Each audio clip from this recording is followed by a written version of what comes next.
everyone, this is Des from According to Des, and welcome to my podcast where I interview people from around the world with passions, hobbies, or side hustles, trying to live their best lives by following their dreams and pursuing their goals. So get ready to be inspired by today's travel couple, Corey and Karen from Get Out and Travel. They are such an inspirational couple. They have been traveling around the world together for years, and they have a really great website and a really great Instagram where they give everybody travel tips and how they can travel as a couple as well. Their pictures are so fun and authentic, and I really enjoy looking at their account. It's really, really nice to see. So get ready for today's episode. I'm so excited. Here are Karen and Corey. Hello, Karen and Corey from Get Out and Travel. Thanks so much for joining me today. So I'm so excited to talk to you guys because you are a travel couple and you travel all over the world together. Yes, we sure do. Thank you for having us. Yeah, I'm excited. I wanted to talk to you guys because a lot of people find traveling as a couple to be challenging. And, you guys have been to really cool places and you guys have jobs and kids. So I wanted to see how that works for you guys. Let's start from the beginning. How did you guys meet? How long have you been together? We met 375 years ago, it seems like, in Barnes and Noble. We literally ran into each other and started talking, and then it went from there. Oh, wow. Actually been about 16 years ago. 16 years. Oh my gosh. And how many kids do you guys have? We have two. Two. How old are they? We have a 24-year-old and a 17-year-old. Oh, so we wow. are a blended family. Okay. When did you guys start traveling together? What gave you guys that idea to travel the world together? How did that start? Well, we just both generally, it's one of the things we found interesting in each other is a love of travel and different cultures and things. So not internationally, but we almost immediately started traveling together. I think within the first year, I know we went to the Maryland, D.C. area and New York City within the first year of us starting to date. And then it just kind of grew from there. Just the love of travel and experiencing new and different things and different cultures and different people. One of the things that drew us to each other. And then we just kind of grew from that seed. Yeah. Okay. Wow, that's great. And so were you living, I know you're in Florida now. Were you living in South Carolina when you met? Yes. We sure were. We're originally from Greenville, South Carolina. Okay. So a real neat, interesting place, but we love it here in Florida now. Oh, great. And I grew up in Florida a little bit. I was in the Boca, West Palm Beach area when I was around. We live in Palm Beach Gardens. Oh, okay. Yeah. My dad is in Boca now and my mom is in Boynton Beach. So. Oh, cool. Basically neighbors. Yeah. So I'm down there quite a bit visiting. I moved to Florida when I was 5 and I moved back to New York when I was 12. So I lived there for a few years. Awesome. Yeah, very nice. It's very nice. When did you guys move to Florida from South Carolina? 3 years ago in 2017. Oh, wow. Corey got relocated here with his job. So. Okay. And what do you guys do for work? Well, I do this blog, and I'm a travel agent. She also keeps the household straight. And those of us who are still in the household, she tries to keep us straight. Well, having a teenager in the house, yeah, I'm sure that's a lot of work. And I'm a pharmaceutical representative for a global company. I have a home office, but I'm out talking to doctors on a daily basis. Oh, okay, great. And so, Karen, does your job being a travel agent, does that allow you to travel more? Do you get like special deals and things like that? Yeah, there are some things that, some deals that I can get, but I do it just as a part-time thing, just to help, friends and family. It's more of a hobby. Gotcha. Okay. Yeah. And how long have you been doing that for? Actually, I just started with my cousin within the past year, but I've kind of been doing it for people just on my own for a while, helping plan people's trips and things like that. I'm now with a big company. So, okay. Oh, that's great. That's great. So you guys have been traveling together for 16 years, basically. How did Get Out and Travel start? Your travel blog, Instagram, everything. Well, for about the past 10 years or so, everybody has been like, you've got to write a travel blog. You've got to write a travel blog, and just on and on, because we've done some crazy things that most people haven't even been. We've been places people haven't heard of. And we finally just decided we're going to do it. And it was last July 4th, we started putting it all together. That's where it came from. And it has just really blown up, and it's been so much fun to do. Wow. Yeah, that's really cool. So I met you guys, basically, I've been following you on Instagram and I love your page, and you have been to some really cool places. How many countries have you guys been to? We have been to 25 countries so far in the past, probably about really 10 years. 10 years, yeah. Because when our kids were little, it was a little bit tougher to, take them around and things. As soon as they were able to pull their own suitcase, we were dragging them around. Oh, wow. So they went out of the country with you? Yeah. Yes. Oh, wow. Okay. And how many states have you been to? Do you know? I'd just say most of them. I don't know. Most of Yeah, them. we haven't been to Hawaii or Alaska, but we've been to most everywhere Yeah, else. everywhere else. Oh, wow. Very cool. So how do you pick where you guys are going to go? We generally, unless there's like some awesome deal somewhere, we kind of almost take turns, and it's more or less about a region that we want to visit as opposed to a specific city or destination. So we know we want to go to Africa. We want to go to Northern Europe. We know we haven't visited Germany yet. We'll narrow it down by a region or a country or something to that effect, and then begin to do research and figure out what areas in that region are most attractive to us and going to provide us with what we want to get out of the trip. And then we go from there and we start planning. We do a little bit of all kinds of travel too, though, because sometimes we'll go all out and, we chartered a yacht in Greece, or we'll stick to a budget and we'll do a VRBO somewhere. It just really depends on what we're trying to get out of the trip and how many trips we have planned for a certain year. And because Corey has stricter vacation time and whatnot, that kind of dictates what we do as well. When you guys started traveling, how did you balance? I'm sure now over the years you have more of an idea of how to do it, but how did you start balancing kids and travel and work? The kids' school schedules dictated more of what we did because we don't do homeschool or anything. So that kind of dictated what we did. We do try to avoid the larger crowds at times. That plays into it as well. Yeah, so what we would typically do is we would try to shoulder a trip around the school holiday, whereas particularly when our daughter was younger and it wasn't as important that she'd be in school every day, we may take her out 2 or 3 days before a holiday and then travel those days as well as throughout the holiday, and maybe a day on the back end that she misses school or something like that. And our older son was able to accommodate that as well. We would be in a location most of the time, and it would be not a location where everybody was going to go over the holiday. We would be there, it would be less crowds, and we would also be there some days before the crowds arrived, and it maybe get a little crowded in the middle and then die out before we return home. Gotcha. And how was it traveling with your 2 kids? Like Karen said, the first time we took them to Europe, Chloe was in first grade or kindergarten, and she could barely pull her check bag, and she's a trooper, and she got right in there and did it. And then our older son, and they're both interested in culture and things now, and I think it's done them a really good service introducing them to that younger. They both love to travel now, and our oldest has done it independently at most of his school breaks from college. He's been to China, he's been to Thailand, Central Mexico. Yeah, he spent a lot of time in Central Mexico, and I think we rubbed off on him. Wow. Yeah, I was going to say, it sounds like you guys really influenced them. Yeah. That's amazing. Wow. So I'm sure they appreciate all the travel you guys did when they were younger. Oh, definitely. Oh, that's great. Now, as they're older and your teen's almost an adult, do you guys still travel together? Yeah, we were actually supposed to be in Paris right now. Oh boy. Yeah. The 3 of us. Yeah. So, but what we typically try to do, especially for a larger trip, a trip to Europe or something of that magnitude, we will do almost like every other one would be a family trip. Like if we went over Christmas and we took the whole family, then the next time we went somewhere in the spring or the summer, it'd probably just be Karen just and I. us. So that's kind of the way. And that's so much easier now that the kids are older, because Chloe, she can stay by herself and we don't have to worry about, and she can drive. So we don't have to worry about getting a sitter or who's Corey's parents coming to stay. So it's much easier now, especially that they're older. That's great. And do you find that when they were younger that your travel slowed down? Is it picking up more now, or has it maintained consistently? Pretty much the same. It's pretty much consistent.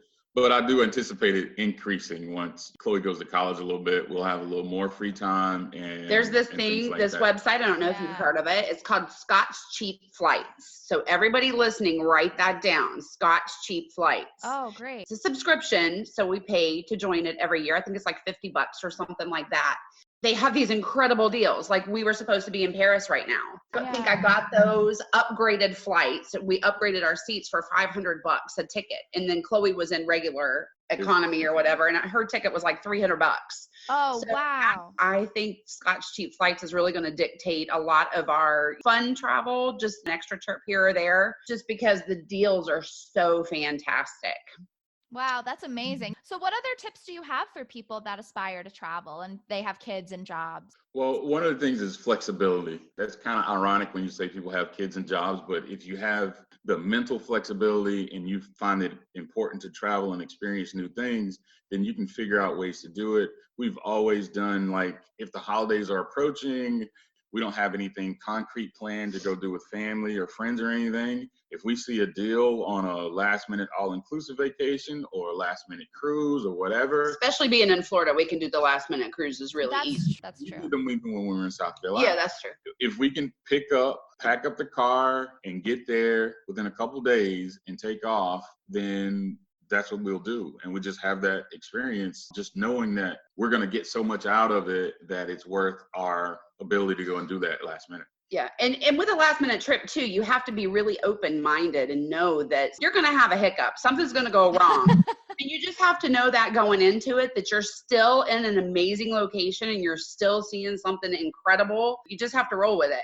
Do you have any examples that you can remember where just everything was going wrong, but you still tried to have fun? Really, honestly, we have, because travel is not perfect. It's not super glamorous. Like it's, a lot of people want to fantasize that it is. We just have a different mindset and we really try to go into it with a positive outlook. Just roll with it. It's not all bad. We're traveling. We're so lucky. So that's just kind of the mindset that we have. I remember one specifically. We took a last minute all-inclusive to a nice resort in Mexico.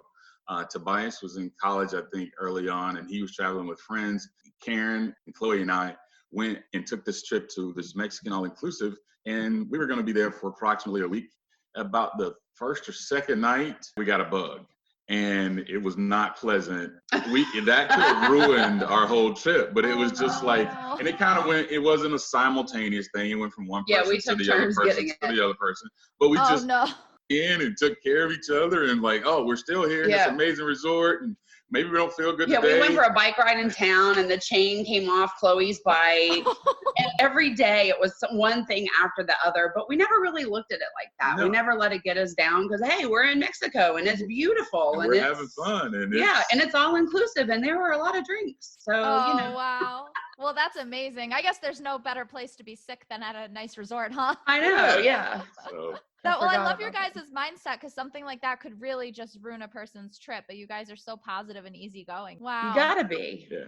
So tell me about this Get Out and Travel, your blog, your Instagram.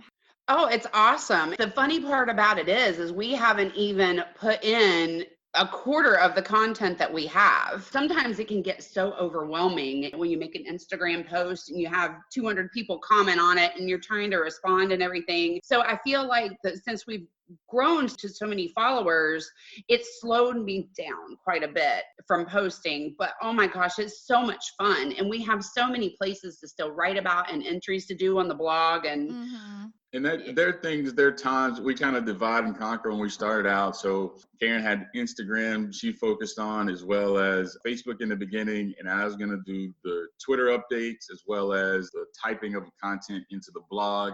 And sometimes work gets crazy on my end. Twitter and the blog kind of get delayed or fall behind a little bit. But Karen's been very, very diligent about making sure Instagram, I don't think Facebook's such a hotbed anymore, but making sure that Instagram is up to date and she's staying on top of things and going forward. And that's actually what's contributed to all the growth and the opportunities is Karen's diligence with Instagram. And it's just one of those things, if you're dedicated to it, you got to understand that there are going to be ebbs and flows. And there are days when it can be frustrating when she's just responding to these posts all day. And it's like, what's going on? And you can't see it as the third party or the partner. You don't really understand what's going on. So you just kind of have to trust that it's going to be beneficial in the long run and just keep at it. Right. Yeah, that's great. So it must take a lot of time then to respond Yeah. to everybody and a Yeah. lot of effort. And even just posting the pictures and your stories, like your pictures are great and they're so fun and cute. So that's really nice. Well, and Corey's thing with the pictures, he does not believe in editing. So the Oh, okay. pictures are, as you can see, they are what they are. And it Oh, was wow. usually most of the time taken with one of our phones. So, Oh, and that's okay. been my compromise to him. There's no filters. I want no filters on these pictures. So Oh, wow. our pictures are true pictures. There's no editing or filters on them. Well, that's great. It's so authentic. Yeah. And it's really like people could see the real place and how it Right. really Yeah. looks. So, yeah, Yeah. that's amazing. So I know it's kind of hard to choose, but do you guys have a favorite place that you've been? This little Again? island in Greece called Paros, Paros. It's close to Mykonos. It's like a smaller, where more of the Greek locals go, and it's like a smaller Mykonos, and it is fabulous. I would go back there in a heartbeat. Oh, wow. How about you, Corey? I'd say my favorite place so far, that trip would be my favorite trip, but my favorite place would be Barcelona.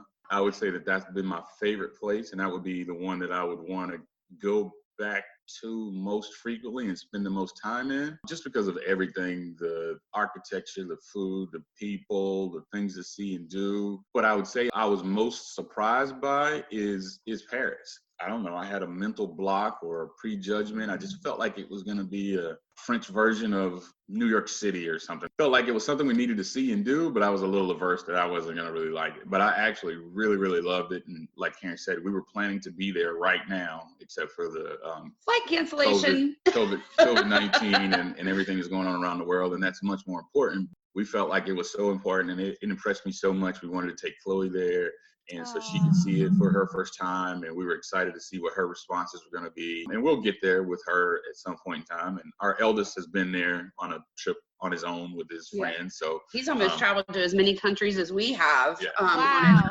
Yeah. So yeah, he does. Wow. I feel the same way though. I didn't think I was going to like Paris. I felt the same way. I was like, this is just going to be like New York City where I'm from. So I was like, it's not going to be interesting, but I did. I loved it. Yeah. Yeah. Yeah, it's magical. And how about most romantic place? Because you guys are a travel couple and a lot of couples want to go somewhere romantic. Do you have a most romantic trip? Probably Paris. Yeah. Yeah. Yeah. I agree with that. Paris can be anything you want it to be. Mm-hmm. You know, and it is romantic. It can be a family trip. You can make Paris be anything you want it to be. Oh, great. Yeah, I agree. So did you guys traveling as a couple, is that hard? Do you guys fight or argue? I mean, you both seem really easygoing, but did you have any challenges in the beginning with traveling together? Sometimes a little bit. I think I grew up traveling. I'm a little more well-traveled than Corey is. I mean, of course, he's catching up with me. He's saying no, shaking his head now. But sometimes when I'm just going and he'll stop and he'll just look at me like, what am I supposed to do? And I'm like, come on, you can do it. Keep up. Let's go. That's a small part of it, but what it also is personality differences, and everybody has them. I'm more of a person, I want to take in the sights and see the people and things like that. And Karen's more, we got a schedule we got to stick to. We need to get to this place at this time. We got to rush past these things so we can get to that thing. And I'm more like, well, but what about, there's this we didn't even consider looking at. Let's take 5 minutes and look at this. And she's like, no, we got to go. So we do kind of butt heads sometimes about those things, but it's all in the beauty of travel and the beauty of the trip. And our two personalities really make it work. Yeah, and without the extensive discussion about it, it always works out that we also discover something new, which is what my personality's kind of looking for when these slow down moments she's getting onto me about. And we also see all the things that are of importance that she wants to see as well. So it works out. It's never a big to-do or a big fight. It's always a 5-minute, well, we need to hustle so we can do this. And I'm like, well, but what about this? That'll still be there. Yeah.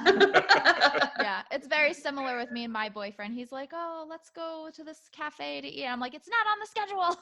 So I'm similar. Exactly. That's exactly it. But then it'll end up being the most wonderful meal or best cup of coffee or whatever that you've ever had. So yeah, absolutely.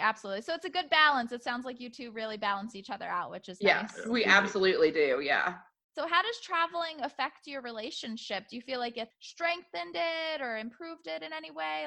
I think it definitely makes it more interesting because we're always planning where we want to go next. There's just always something to talk about. It's just always there. It's such a big part. And I mean, it's endless. So it's not a conversation that'll ever end. The planning is always there. The discussions, the learning about a new place, it's always there. Because we're so open to so many, we do luxury travel, we do everything. It keeps it more interesting, I think. We don't just do cruises. We've only ever been on 6 cruises in our lives. Okay. Because that kind of gets to be the same thing, or it's not just all inclusives to the Caribbean or Mexico. We do everything, and we need to get out of this habit. We keep going back to the same places. Oh, Because we feel like we weren't there long enough, or we didn't see all of this or didn't see all of that. We do return to the same places a lot of times, like Paris. I feel like you could be there a year and still do everything that it has to offer. But we also try to incorporate different things even when we go back to the same places. And I think it strengthens our relationship in that we continue to discover new things about each other and new places and new experiences to share. Just like this most recent trip we had planned to Paris, originally in most of the planning, we were going to be there for 10 days and nights, I think.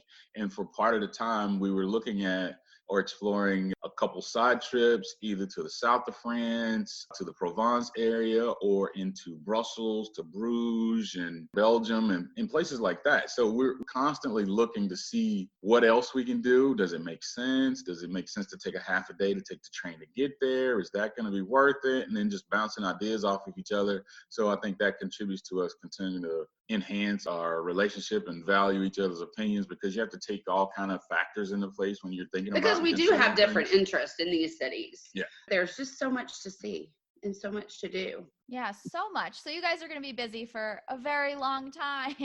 Yes, we Forever. hope so. Yeah. How many trips do you typically take a year within the States or out of the States? It really depends on how far we have to travel. There was one year, I think in 2016, before we moved to Florida, I took a trip every month. Wow. But then when we moved to Florida, of course, house shopping and stuff like that, we really just go with the flow and what we have to work with. So like every January, typically we go to Vegas because Corey has a work meeting there. We usually do another trip in the spring, and then we'll do a big trip in the summer. But this year we had Paris planned for 10 days. And then right now on the table is still Copenhagen in August. So we'll see how that works out. And then there will probably be a fall trip as well. But it just really depends on, we live in Florida, so we can go down to the Keys anytime or go over to the West Coast, or we can go up to Disney World or Universal. It just really depends on how far away we want to go at the time. What else we have going on in our lives, as well as, like I said, what kind of deal or opportunity there is out there, also kind of dictates it as well. And if work's going to send me to a particular location, then probably going to extend there and stay for a few days after the fact, or a week before. With Copenhagen, we're planning to go a week before and explore Germany or some other places in the region before the work meeting. So it just depends on what circumstances life gives us, and then we take those circumstances and see how we can create some travel opportunities around it. Yeah. Wow, that's great. So what is next for you guys? What's next for Get Out and Travel? We do actually, everything kind of can be a blessing and a curse. So with working from home and then having us take care of projects around the house on the weekends, trying to catch up some on the blog, on the website, as far as posting some additional locations and travel that we've done, and updating the pictures on Twitter and catching up there on my end on the weekends. Right now, probably Germany, Copenhagen is still in the works for late July, early August.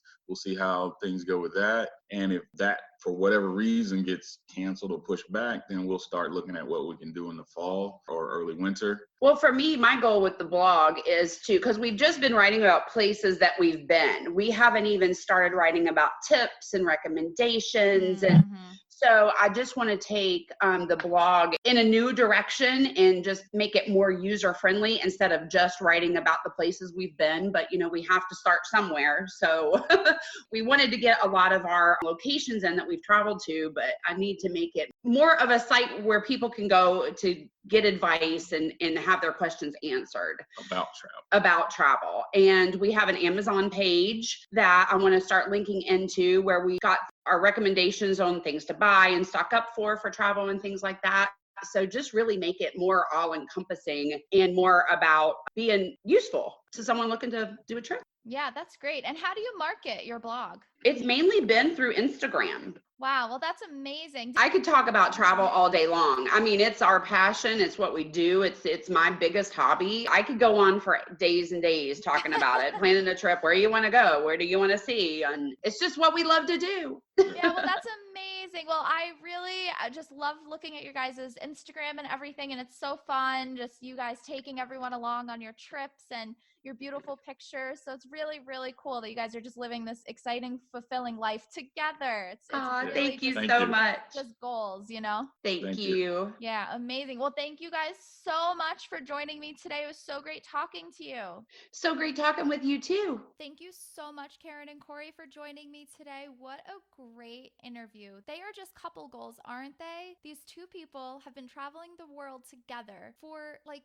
16 years. That is just incredible to me. I travel with Mark. He's usually the person I travel with, and it's not always smooth sailing. I have to say, I'm not the most easygoing person in the world. It takes a lot of commitment and compromise to be able to travel the world together, and they've been doing it for nearly 2 decades. That is just so crazy. That is really, really cool. Very inspiring. Thank you so much, Karen and Corey, for joining me today. That was such a great and fun interview. I'm going to put all their stuff in the show notes, so make sure you go and check out their website and Instagram account and everything. Really, really cool pictures and so fun to hear about their trips. Don't forget to follow me at According to Des on Instagram and subscribe to my YouTube channel and my podcast, and check out my website. I have all sorts of fun, great things on there about my travels as well. And join my Facebook group, facebook.com/groups/According to Des. And it's a very fun, supportive, encouraging community where people share their hobbies and their passions and their goals and just what they're up to.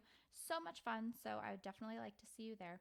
Thank you for listening today, and feel free to share the episode. And if you have anybody that you would like me to interview, or you would like to be interviewed about something that you're doing, let me know. You could message me on any of my accounts and I will get back to you. I'm usually on every day. Okay, until next time.